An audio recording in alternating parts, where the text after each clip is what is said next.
kim o'tmas bu dunyodan, biz ham siz ham omonatmiz. Bugun sog' yurganlar erta indini kamomatmiz. Dunyo aro talsiqmiz, ummon aro hasmiz go'yo. Yaratganga ming bora shukrkim, bugun sog'i salomatmiz. Assalomu alaykum. Bugun shunday chiroyli sanada, sog'i salomatlikda, bag'ri butunlikda biz bilan ham nafas turgan aziz mehmonlar, hurmatli xonimlar va janoblar. Barchangizni xush ko'rdik, xush kelibsiz, qadamlaringizga hasanotlar bo'lsin. Bugun shunday yaratgan nasib qilgan, chiroyli bir kunda bidorlashar ekanmiz. Yetkazganiga, ko'rsatganiga shukr. Bilamizki, bugun hammamizga yaxshi ma'lum, hech birimizga sir emas, ajoyib bir xonadonda katta xursandchilik. Ya'niki bugun mana shunday xonadon ahli bilan chiroyli bir oqshomni tarixga muhrlashga tayyor turibmiz. Bugun sizni bizni barchani Raim Berdiyevlar ahli o'zlarini chiroyli bir kuniga chorlagan, to'g'ridan-to'g'ri bugun mana shunday xonadon sohiblari bilan chiroyli kunga guvoh bo'lamiz.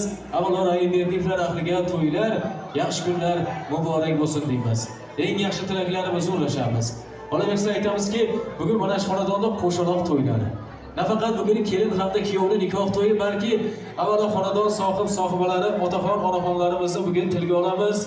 Avvalo Mavlon otamiz hamda Surmansi onamiz boshchiligida bugun shu xonadon to'yga dasturxon bezatdi, to'yga barchani chorladi.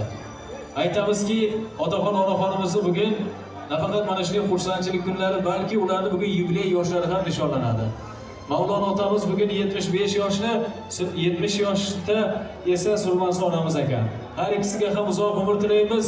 Bundan-da ulug' yoshlarni qarshi olib, doim mana shunaqangi yaxshi kunlarga bosh bo'lib, farzandlarni, nabiralarni chiroyli kunlarni ko'rishdan charchamasin. Va mana shu bugungi to'y oqshomida barchamiz eslaymiz, tilga olamiz.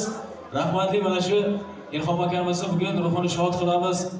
Aytma ilojimiz yo'q, eslama ilojimiz yo'q. Nima ham deymiz? Akamiz vaqtliroq bizni oramizdan ketdi. Bo'lganlarida qanchalar chiroyli bo'lardi. Lekin yaratganning xohishi ekan, biz bandalar bunga bo'ysunishga majburmiz. Akamizni yotar joyi jannatda bo'lsin. Mana shu bugungi dasturxonlardan yog'ilgan savoblar shu akamiz kabi xonadondan o'tgan barcha yaqinlarni ruhi poklariga borib yetsin deymiz. O'z o'rnida bugungi to'y sohibasi Manzura yangamga ham to'ylar muborak bo'lsin. Shu akamni umrini yangamizga qo'shib bersin. O'g'il qizlarning rohatini ko'rib, huzurini ko'rib hech qachon charchamasin deb Manzura yangamni ham qutlab qolaman. Kerak ularga esa kichkinagina tilaklarni yo'llaymiz. Bekzodjon, Azizaxon bilan qo'sha qara.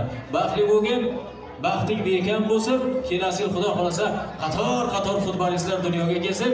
Ana shu farzandlarning to'ylarida ham mana shunday yorug' yuzlar, ko'krak kelib tabriklash bizga nasib qilsin deymiz. Bitta chiroyli qarsak chalib berganlarni ham to'yga yetkazsin deymiz. Sog' bo'linglar. Rahmat.